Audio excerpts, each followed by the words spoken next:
again, and thank you for listening to the fourth episode of my EMC 3370 podcast series.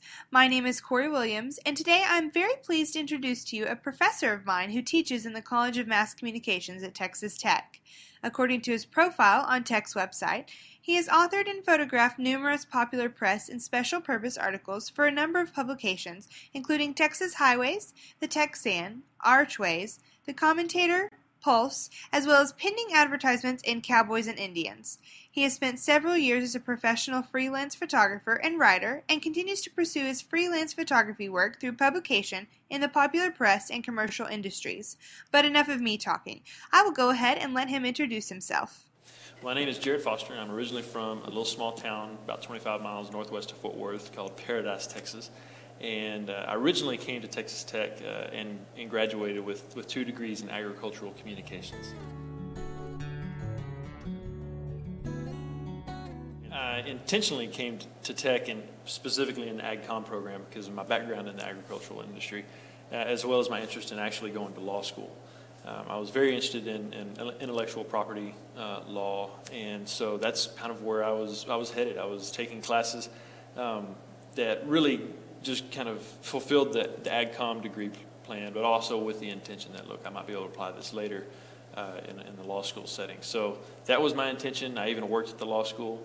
But along the way, I did have to take, as part of the AgCom program, I did have to take a photography class. I took one, the Photo 2310 course, the principles course, with Jim Childress. And, I took it serious. I think I took it more seriously than most students did because previous to that, I was actually working at magazines, and I'd always had a little bit of a creative bug in me. Growing up, I was always drawing and taking photographs and that kind of thing. And since then, I started playing music and became a professional musician as well. But yeah, along the way, I wanted to go to law school, and then I took some photography classes. I had heard of the photography class in Junction, the Junction intersection course with Wyman Menzer, and so I decided one day that I was going to meet him and see if there was room in that course for me to come along, because I knew it was one of those courses that filled up pretty quickly, and I just wanted to see, hey, if there was any opportunity I could do it.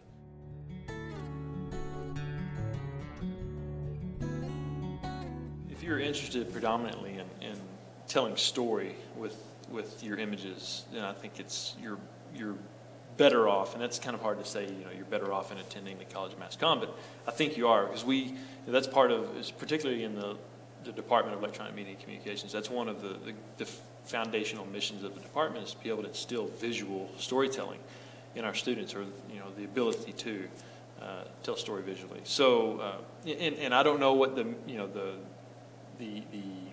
mission or the impetus behind the art college is, like, officially. But in terms of just like where the difference between us and them theoretically, if you really want to tell story and consider your work as part of this kind of discussion that really reaches out to a lot of people and almost has a responsibility of telling story to everybody, then I think your best bet is and your best fit is in the College of Mass Communications versus art. That's one of the big discussions, I think, in photography in general, and I have a lot of online discussions and face-to-face discussions between photographic art and photographic storytelling. What's the big difference and all that kind of thing. There's not huge differences. I think it's all in the mindset of the person that's doing it, and in the mindset of those that are viewing art. I might shoot something for a newspaper, and somebody else and I consider it total photojournalism. And somebody else might look at it and go, man, that's a great piece of art. I want to hang it on my wall. It's probably something I would never hang on my wall. But at the same time, it was art to them. So it's a fairly subjective difference between what we do here and what they're doing there.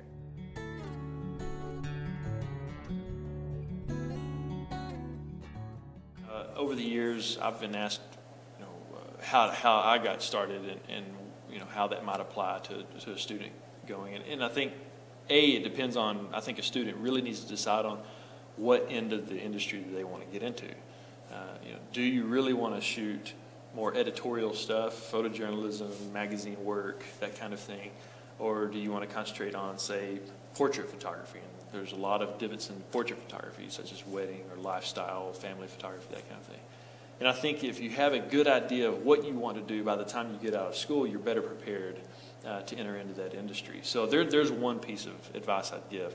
You don't have to decide on one and never attempt to photograph in another part of the industry. That doesn't make sense. But at the same time, there ought to be something that when you come out of school, you can devote a lot of time to marketing and branding yourself as a particular photographer, whether you're doing it on a freelance basis or you're trying to work for a publication or some entity.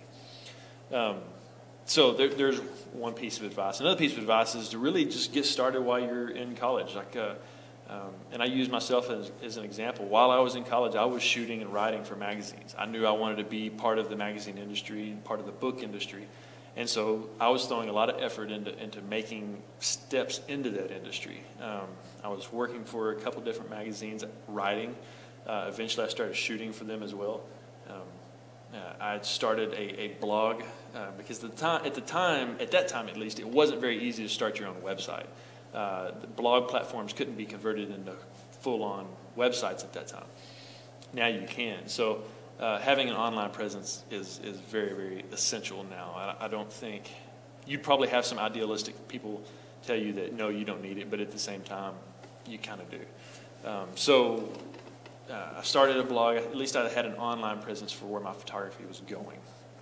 And that eventually evolved into a website. Now you can just start your own website for basically nothing. I know students that have definitely built and hosted their own websites for nothing.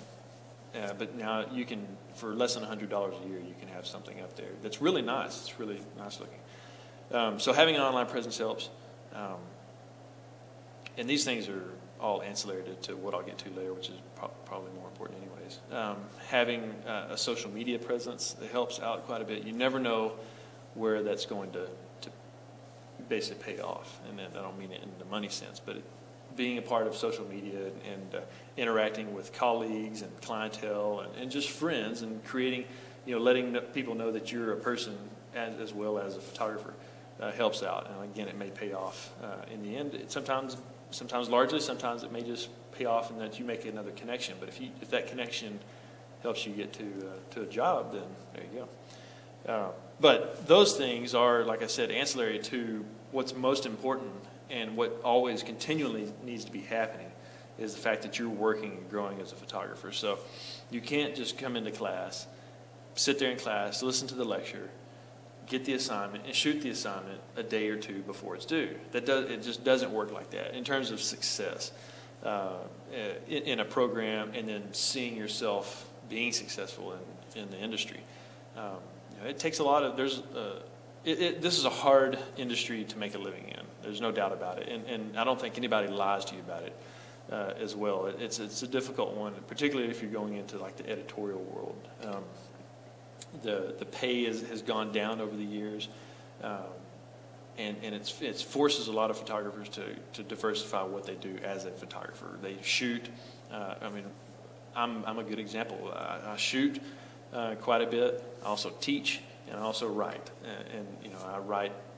I write for the photography industry, and I write for the mass media industry. So those things are all there, so I can make a living being a photographer.